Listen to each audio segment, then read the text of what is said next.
Hello and welcome to the State of the Fleet Industry, a weekly video series produced by Automotive Fleet magazine. I'm Mike Antich, editor of Automotive Fleet, and today I'd like to examine what's occurring in the fleet industry for the week of October 31st, 2022. And for this week's report, I want to illustrate the magnitude of the auto industry's ongoing transition to EVs by quantifying the total expenditures that are expected to be incurred between now and calendar year 2030, which is just 7 years from now. And my report this week is based on a recent study published on October 25th by the news agency Reuters. And Reuters has produced an amazing report that comprehensively aggregates industry-wide data to illustrate the financial scope of the auto industry's massive transition to electrification. And the numbers are staggering.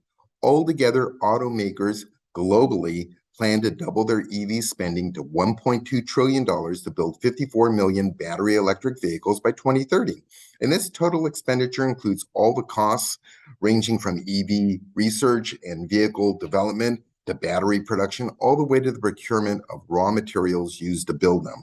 In fact, in my opinion, the $1.2 trillion amount is probably an understatement, especially when you take into account the probability of higher future commodity prices.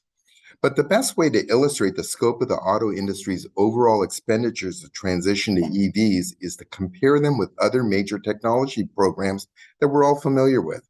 So I decided to compare today's transition to EVs to the Apollo Moon program that successfully landed 12 humans on the moon.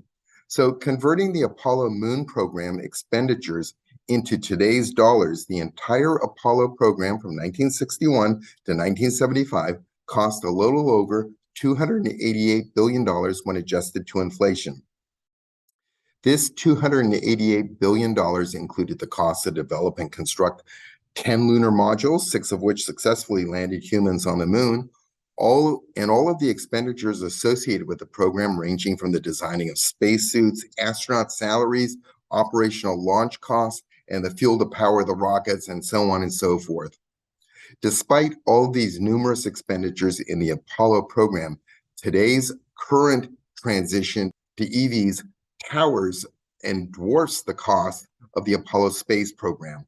In fact, today's transition to electrification will invest $1 trillion more than what it costs to put 12 people on the moon. In my mind, this clearly illustrates the massive scope of our current transition to an EV transportation system. And for all intents and purposes, the transition to EVs is the equivalent of the auto industry's version of its own moonshot. This is our moonshot. The amount of money being invested to convert automotive production to EVs is breathtaking, especially when you take into account all of the corollary development that needs to be done with battery production and all of the recharging infrastructure necessary to operate EVs. And individually, every manufacturer around the world is investing substantially in this transition to electrification. And here are some for instance. So take into account Volkswagen. It plans to spend $100 billion to build out its global EV portfolio. Toyota is spending $70 billion to electrify vehicles and produce batteries. Ford keeps boosting its spending on new EVs and is now at $50 billion. Mercedes has budgeted $47 billion for development and production of both EVs and batteries. And he goes on. General Motors, Stellantis, BMW, each of them plan to spend at least $35 billion on EVs and batteries. Plus, these dollar amounts do not include Tesla, which is currently the #1 manufacturer of EVs. And Tesla has revealed some very ambitious manufacturing goals that it hopes to achieve by 2030, but it's not disclosed its spending plans to achieve these goals. So whatever the dollar amount is that Tesla plans to spend, and it promises to be substantial, it will be in addition to what is currently forecast to be spent by the industry as a whole. Globally, auto manufacturers are forecasting that half of the total worldwide vehicle production will be EVs by 2030, and it'll take $1.2 trillion to achieve this goal. But this is just what the auto industry intends to spend. The $1.2 trillion investment doesn't take into account government spending around the world. So for instance, the US government plans to spend $6 billion that is included in the infrastructure bill to give grants to states to build thousands of EV charging stations. And in addition, the Inflation Reduction Act offers EV tax credits of $7,500 per vehicle that meet the law's eligibility criteria. Plus, a new tax credit is anticipated that will provide a $7,500 tax credit for commercial EVs with no restrictions on battery sourcing or manufacturing. Nor does the $1.2 trillion include government-supported spending for EVs. And an example is the U.S. Postal Service, which was awarded $3 billion in funding by the Biden administration to buy more EVs and construct on-site recharging infrastructure.